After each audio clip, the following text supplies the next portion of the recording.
तो हेलो बच्चों, मैं लेकर आया हूँ आपके सामने 10 आरबीसी कोड का साइंस का, जिसके अंदर बच्चे को अक्सर सिखा जाती है। फिजिक्स के चैप्टर्स में लेकर आया हूँ। सबसे पहला पोर्शन है आपका लाइट, प्रकाश के बारे में पढ़ेंगे। कहने को तो ये चैप्टर बहुत लंबा है, लेकिन है बहुत इजी। लेकिन बच्चे की इसमें क्या होती है, अक्सर रहता कंफ्यूजन, और कंफ्यूजन का बच्चे हो जाते डिस्टर्ब कि इसका आंसर ये होगा या ये होगा। तो इसी कंफ्यूजन को दूर करने के लिए मैं आपके सामने 10 और आरबीसी कोड का जो लाइट चैप्टर है उसको मैं शुरू करने जा रहा हूं। बहुत इजी कॉन्सेप्ट से, एक ऐसा कॉन्सेप्ट जो आपको पढ़ते ही आपको डायरेक्ट समझ में आ जाएगा। एक बार आप इसको पढ़ के देखना, पूरी वीडियो को देखना, और अगर आपको वीडियो अच्छी लगे तो इसके छोटे वीडियो में और बनाऊंगा साथ साथ पूरे चैप्टर की वीडियो, तो आप देखते रहना। और देखने के बाद आपको अच्छा लगे तो आगे और अपने दोस्तों को शेयर करना, ताकि उन तक भी ये पढ़ाई पहुंच जाए। तो चलिए आज हम शुरू करते हैं चैप्टर लाइट, जिसको अपन कहते हैं प्रकाश, जिसके अंदर सबसे पहले टॉपिक आता है प्रकाश का परावर्तन। अब बात पढ़ेंगे, चलो परावर्तन का मतलब बड़ा क्या होगा। परावर्तन का मतलब होता है वापस आना। परावर्तन जो शब्द है इसका मतलब भी होता है वापस आना, ठीक है। चलो अब परावर्तन जो ये तो क्या है, एक प्रकाश की घटना है। इस घटना को पढ़ने से पहले अपन देख लेते हैं कि प्रकाश होता बड़ा क्या है। ये जो लाइट है वो होती बड़ा क्या है। आपको पता प्रकाश, सबसे बड़ी बात की जाए कि आपको जैसा बोल दिया जाए कि आप देखते किससे हो, सबका आंसर क्या होगा, आंखें? नो, आंखें नहीं, आप देखते आंखें के द्वारा। अगर आपके आंख के द्वारा देखते हो, हाँ, आंख आपका क्या है, एक सहायक हो जाता है, लेकिन दिखता किसके द्वारा है, आपको उधर नहीं दिखता है, प्रकाश के द्वारा। आंखें तो आपकी रात के भी है, क्या रात को भी दिखा दिए, रात को भी दिखा दिया क्या, नहीं दिखता, क्योंकि जब तक किसी वस्तु पर प्रकाश नहीं पड़ेगा तब तक उस वस्तु का प्रतिबिंब हमारी आंख पर नहीं बनेगा। वो आंख पर नहीं बनेगा तो हमको आगे वाली वस्तु दिखाई नहीं देगी, चाहे वो रात हो या दिन हो। लेकिन आपको पता है सर रात को कभी दिखता है, तो बेटा वहां पर किसी फॉक्स की या ट्यूबलाइट की या बल्ब की प्रकाश जा रहा होगा, उसी प्रकाश के द्वारा वो वस्तु हमको दिखाई देती है, ठीक है ना। तो सबसे पहले आपको ये देखना है कि वस्तु को देखने के लिए चाहिए प्रकाश, और प्रकाश एक ऐसी भौतिक राशि है। प्रकाश कैसी राशि है, भौतिक राशि है। प्रकाश एक ऐसी भौतिक राशि है जो वस्तु को देखने में क्या होता है, सहायक सिद्ध होता है। तो इसी के अंदर हम पढ़ेंगे प्रकाश के बारे में। थोड़ा लाइट जो होती है जिसको कहते हैं प्रकाश के साथ, प्रकाश का सबसे बड़ा अगर स्रोत माना जाए तो वो कौन है, प्रकाश का सबसे बड़ा जो स्रोत है वो है सूर्य। क्या है, सूर्य स्रोत। भूगर्भ में ऊर्जा, प्रकाश ऊर्जा क्या मिलती है, भूगर्भ में मिल रही है। लेकिन पहले को लोगों को इसका इस्तेमाल करने जाना, लेकिन आज वैज्ञानिक के अंदर, आज का प्राचीन आधुनिक मॉडर्न टाइम में अगर देखा जाए तो लोग इस भूगोल की मिली ऊर्जा को, पता है आपको, सौर ऊर्जा के रूप में, जिसे आप जानते हो, अच्छे बड़े बड़े ईंधन वगैरह है, कृषि के अंदर है, बहुत इसका उपयोग होता है। आपके घर के अंदर है, इन्वर्टर के रूप में काम कर रही है, क्योंकि प्रकाश ऊर्जा को हम विद्युत ऊर्जा के अंदर बदल सकते हैं। आपने पढ़ा होगा कि ऊर्जा का न तो हम पैदा कर सकते हैं न उसको नष्ट कर सकते, बस ऊर्जा को एक रूप से दूसरे रूप में बदल सकते हैं। तो ये इसी का रूप है। तो प्रकाश का सबसे बड़ा स्रोत कौन सा था, सूर्य होता है। अब सूर्य की अगर बड़ा चाल की जाए कि सूर्य की बड़ा चाल कितनी होती है, सूर्य के प्रकाश की जो स्पीड है, सूर्य के प्रकाश को अपनी पृथ्वी पर आता है तो उस तक पृथ्वी पर आने में वो कितनी स्पीड चलता है, बहुत फास्ट होता है। तो उसकी स्पीड जब होती है, चाल जो होती है, सूर्य की चाल, सूर्य के प्रकाश की चाल होती है, वो होती है 3.0 मीटर पर सेकेंड। मतलब एक सेकेंड के अंदर सूर्य की जो किरणें है वो 3 लाख मीटर चलती है, इतना फास्ट है। इसके अंदर उस सूर्य की किरण को पृथ्वी तक पहुंचने में कितना समय लगता होगा, तो वो समय लगता है 8 मिनट 20.17 सेकेंड। कितना लगता है, 8 मिनट 20.17 सेकेंड। इतने समय के अंदर पृथ्वी से निकली हुई किरण हमारे पृथ्वी पर पहुंच जाती है। नेक्स्ट, अगर प्रकाश की बात की जाए तो प्रकाश हमेशा चलता है, ये प्रकाश हमेशा सीधी रेखा में घूम करता है। क्या करता है, सीधी रेखा में गमन करता है। कभी ये टेढ़ा मेढ़ा नहीं आएगा, कभी टेढ़ा मेढ़ा नहीं आएगा, ये हमेशा सीधा गमन करेगा। ठीक है, चलिए नेक्स्ट दिया है प्रकाश को चलने के लिए क्या चाहिए? माध्यम चाहिए। क्या चाहिए? माध्यम। क्या चाहिए? माध्यम। ये इस माध्यम का अभी हम यहाँ पढ़ेंगे। माध्यम आपके यहाँ दो तरह के होते हैं, एक तो माध्यम होगा सघन माध्यम, एक माध्यम होगा विरल माध्यम। इसे कहेंगे माध्यम। अगर विरल की बात कीजिए तो इस माध्यम का जो घनत्व होता है वो घनत्व बड़ा क्या होगा? बहुत कम होगा। इस माध्यम का जो घनत्व होता है बड़ा क्या होता है? घनत्व इसका होता है अधिक। इससे बड़ा घनत्व कम होता है, तो घनत्व कम किसका होता है? वायु का। तो जहां पर भी वायु है, जहां पर भी वायु है, स्वतंत्र वायु, वो बड़ा वो मान जाएगी हमेशा विरल माध्यम। क्या मान जाएगी? विरल माध्यम। और इस वायु की तुलना में जो भी है, जैसे कि जल है, कांच है, प्रिज्म है, पेट्रोल है, डीजल है, जितनी अल्कोहल है, जितने पारदर्शी है, वायु के अलावा वो सब के सब माने जाएंगे आपका सघन माध्यम। क्या माने जाएंगे? सघन माध्यम। तो वायु को प्रकाश की किरण को चलने के लिए क्या चाहिए? माध्यम चाहिए। ठीक है, तो आइए, जैसे कि अपना टॉपिक है परावर्तन। परावर्तन का मतलब मैंने समझा दिया है। परावर्तन मतलब बेटा होता क्या है? वापस आना। अब वापस आना इसका मतलब कोई चीज पहले टकराई होगी तभी तो वापस आई है, तभी तो वापस आई है। और परावर्तन मतलब प्रकाश के परावर्तन हो कि चाहे अपवर्तन हो, इन दोनों घटना के लिए आपको चाहिए क्या? कांच। क्या चाहिए? कांच। देखना ये कांच कौन सा होगा? जिसमें कोई किरण है और टकरा करके कहाँ आएगी? वापस आएगी। तो उस कांच के पीछे क्या की जानी चाहिए? पॉलिश। और पॉलिश वाले कांच जिसके पीछे पॉलिश हो रहा उस कांच को बोलते हैं अपन, क्या बोलते हैं? दर्पण, मिरर बोलते हैं। क्या बोलते हैं? मिरर। अरे वही मिरर जिसके अंदर आप अपना खुद का चेहरा देखो, ये चांद सा चेहरा, सुंदर चेहरा, वही आपका होता है मिरर। अब उसमें क्या होता है? मिरर के अंदर बात की जाए, जैसे कि मैं दर्पण की बात की, जो आपके सामने एक दर्पण का प्रयोग कर रहा हूं, परिभाषा में बनाऊंगा। परिभाषा जैसे आपको उसको बन जाएगा, उसी के द्वारा आपको परिभाषा सीखने का आपको ड्रॉ करना है। मान लो ये सतह है, सतह का मतलब क्या रहा? ये मान लीजिए दर्पण है।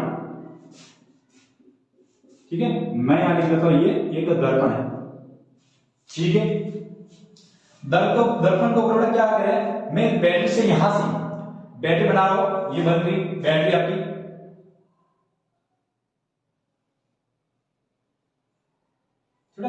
बैटरी से मैं इस दर्पण के ऊपर डाल रहा हूं प्रकाश। क्या डाल रहा हूं? प्रकाश। चलो लो आ गया ये प्रकाश, ये प्रकाश आ गया। किरण जो आ रही है, आने वाली किरण को हमेशा बोलते हैं आपतित किरण। क्या बोलेगा? आपतित किरण। कांच के ऊपर जैसे किरण आती है, आने वाली किरण को बोलते हैं आपतित। ये जिस बिंदु टकराई है उस बिंदु को हमको एक खींचनी है सीधी लाइन। उस चीज को अपन बोलते हैं, इस लाइन को बोलते हैं अभिलंब। क्या बोलते हैं? अभिलंब। अब चूंकि इसके पीछे बड़ा क्या है? पॉलिश है। अब पॉलिश है तो ये किरण जो आई है, आपकी किरण, ये टकरा कर आर पार तो जाएगी नहीं, क्योंकि बड़ा पॉलिश क्या होती है? अपारदर्शी है। हुआ क्या? बड़ा अपारदर्शी। तो ये जितने डिग्री पर आई है उतनी डिग्री पर वापस क्या हो जाएगी? ये चली जाएगी। ये चलिए, घटना कौन सी है? परावर्तन से जाने वाली किरण का नाम भी क्या होगा? परावर्तित किरण। परावर्तित किरण। परिभाषा क्या होती है? परिभाषा क्या है? ध्यान दीजिए, जब कोई प्रकाश की किरण, जब कोई प्रकाश की किरण किसी सतह से टकराती है, सतह से टकराती है, तो टकराने के पश्चात एक निश्चित कोण पर पुनः मुड़ जाती है। या लिखना है पुनः परावर्तित हो जाती है। इस घटना को क्या बोलते हैं? इस घटना को बोलते हैं परावर्तन। क्या बोलते हैं? परावर्तन बोलते हैं। ठीक है, आया समझ ना? इस घटना को बोलते हैं परावर्तन बोलते हैं। अब इसमें ये ध्यान रखना है, परिभाषा देना कि जब को प्रकाश किरण, ये प्रकाश किरण किसी सतह से टकराती है, ये सतह टकराई और टकराने के बाद वह एक उचित कोण में मुड़ जाती है। अब जितने कोण पर ये आएगी उतने कोण में मुड़ेगी ना। अगर मैं आपको बोल दूं जैसे मान लो कुछ सतह सीधी है, समतल, आपने बॉल को इस्तेमाल किया होगा। अगर बॉल को मैं सीधी सड़क, जैसे आपका घर का जो मार्बल है, फर्श है, उसके ऊपर आप फेंको, ऐसे फेंकोगे तो हमेशा रिवर्स ऐसा है ना, क्योंकि बेटा हम जिस एंगल से फेंकेंगे तो उसे, अगर मान लो यहाँ पर होता उबड़ खाबड़, क्या होता उबड़ खाबड़, उबड़ खाबड़ जमीन पे आप बॉल फेंके देखो तो हमेशा आप, जरूरी नहीं है कि जिस एंगल में मार रहा हो उसी एंगल से वो वापस रिवर्स आ सकते नहीं, क्योंकि सतह समतल नहीं, सतह वैसे कैसी है, उबड़ खाबड़, तो वो आएगा परावर्तन प्रकार का। ठीक है, तो इसमें ये होता है कि आपकी किरण का जो एंगल बन रहा है वो बड़ा अभिलंब के साथ बनेगा। तो अभिलंब के साथ बना हुआ जो आपकी किरण का जो कोण है उसको बोलते हैं आपतन कोण। क्या बोलते हैं? आपतन कोण बोलते हैं। ये है आपतन कोण। आपतन कोण को लिखते आई। उसी प्रकार जाने वाली किरण के बड़ा कौन सी परावर्तित किरण, और परावर्तित किरण को इंग्लिश में बोलते हैं रिफ्लेक्शन। रिफ्लेक्शन, इसलिए इस कोण को बोलेंगे कोण आर। तो ये हो गया कि आपतन कोण और परावर्तन कोण हमेशा क्या होता है, बराबर होते हैं। और इसके अंदर मैं आपको इसके नियम बता दूं। नियम का पहला नियम क्या होगा? पहला नियम ये होगा आपका कि आपतन किरण, अभिलंब और परावर्तित किरण, ये तीनों बड़े क्या होते हैं, एक ही तल में होते हैं। चाहे तो आप लिख सकते हैं से कि आपतन किरण, अभिलंब और परावर्तित किरण तीनों एक ही तल में होते हैं। ये आपका पहला नियम परावर्तन का। दूसरा नियम क्या है कि परावर्तन के अंदर आपतन कोण, इसका मान क्या है, कोण आई, ये कोण आई, और परावर्तन कोण, कोण आर, ये हमेशा एक दूसरे को हमेशा क्या होता है, बराबर होते हैं। ये फैक्ट है। क्वेश्चन कैसे बनेगा इसमें क्वेश्चन ये होता है, यदि कोई दर्पण है, यदि कोई दर्पण है जिस पर प्रकाश की किरण 30 डिग्री पर क्या हो रही है, आपतित हो रही है, 30 डिग्री पर आपतित होती है, तो बताइए उस परावर्तित कोण का मान क्या होगा। तो आपको सीधा लिखना है कि आपतन कोण आई बराबर 30 डिग्री है, वो हमेशा आर क्या होता है, इसका परावर्तन कोण का मान भी क्या हो जाएगा, 30 डिग्री। क्या हो जाएगा, 30 डिग्री। ठीक है ना। चलो इस प्रकार इसके अंदर आपने ड्रॉ देख लिया, और ड्रॉ से हमने बड़ा पढ़ ली परिभाषा, और परिभाषा के साथ में ये आपका आ गया परावर्तन का नियम आ गया। अब मैं आपको बताता हूं कि परावर्तन कितने प्रकार का होता है। चलिए अब अपना टॉपिक है परावर्तन के प्रकार। प्रकार की बात की जाए तो परावर्तन आपके दो प्रकार का होता है। एक तो होता है नियमित परावर्तन,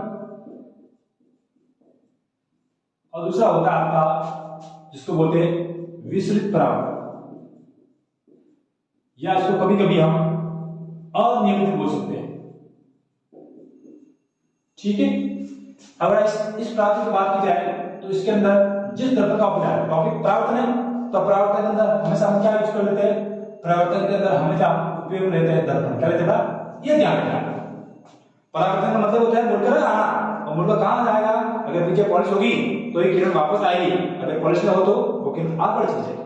ठीक है, तो बड़ा नियमित परावर्तन की बात की जाए तो इसमें जो सतह होती है, बड़ा जिसको बोलते हैं परावर्तित सतह, परावर्तित जो सतह होती है वो हमेशा होती है समतल। कैसी होती है, इसके अंदर समतल होती है, और इसके अंदर होती है बड़ा उबड़ खाबड़। इसके अंदर सतह कैसे होती है, उबड़ खाबड़। अभी मैं आपको ड्रॉ करके बताऊंगा। नेक्स्ट इसके अंदर बात की जाए तो इसके अंदर आपतन कोण और परावर्तन कोण दोनों का मान क्या होगा, बराबर होगा। आपतन कोण आई और परावर्तन कोण आर, इन दोनों का मान हमेशा बराबर होगा। जबकि इसकी बात की जाए इसके अंदर आपतन कोण आई परावर्तन कोण के हमेशा बराबर नहीं होगा, इसको कहते हैं नॉट देन इक्वल। आपतन कोण आई नॉट देन इक्वल टू आपतन कोण आर। चलो अब ड्रॉ से समझते हैं। तो ड्रॉ के तब क्या करते हैं, यहां पर ले लिया मैंने एक दर्पण ले लिया, ये वाला दर्पण लिया। मैंने कैसा है लिया, ये मैंने जो लिया है वो है समतल। कैसा है, ये मैंने ले लिया समतल दर्पण, ऊपर खाबड़ नहीं है, समतल लिया। इस पर ऊपर क्या होगा, जैसे मैं इसको किरण आपकी किरण बहुत सारी किरण आ रही, देखो 1 2 3 4। आने वाली किरण को बड़ा क्या बोलते हैं? आपतित। क्या बोलते हैं? आपतित। ठीक है। अब आपको पता है ये जितनी डिग्री पर आई है उतनी बार वापस मुड़ कर जाएगी, इसको बोलते हैं परावर्तित। ठीक है ना। तो ये देखो आपतन कोण और परावर्तन इन दोनों का मान क्या है? समान है। अब इसकी बात की जाए विशिष्ट परावर्तन ना, इसके अंदर जो जमीन होती है वो होती है आपकी ऐसे उबड़ खाबड़ होती है, इसके बीच में होती है आपकी पॉलिश, ये लो पॉलिश होगी। अब जैसे मैं इसके ऊपर ये सतह कैसी है? उबड़ खाबड़ अनियमित सतह है। कैसी सतह है? ये सतह का नाम है अनियमित सतह, रेगुलर नहीं है, इरेगुलर सतह। अब इस अनियमित सतह के ऊपर जब मैं प्रकाश की गिरा तो मैंने गिरा ली 1 2 3 4 किरण गिराई है। अब आपको दिख रहा है ये खड्डा है और आपको रिवर्स हो गई, ये किरण परावर्तित ऐसे हो जाएगी, ये किरण ऐसे हो जाएगी, ये किरण ऐसे हो जाएगी और ये ऐसे हो जाएगी। इसका मतलब इसमें जो परावर्तित किरण की जो दिशा होती है वो क्या होती है? हमेशा दिशा फिक्स होती है। इसमें हमेशा रेखा है निश्चित दिशा में क्या करती है? गमन। निश्चित दिशा में गमन करती है। जबकि इसकी बात की जाए तो ये इसकी रेखा जो होती है, किरण जो होती है, ये विभिन्न दिशा में गमन करती है, विभिन्न दिशाओं में गमन करती है। ठीक है ना। तो इस प्रकार से ये परावर्तन दो टाइप्स हो गए, आपका नियमित हो गया और दूसरा आपका विशेष हो गया। ठीक है ना। चलिए आज वीडियो को यहीं पर एंड करते हैं।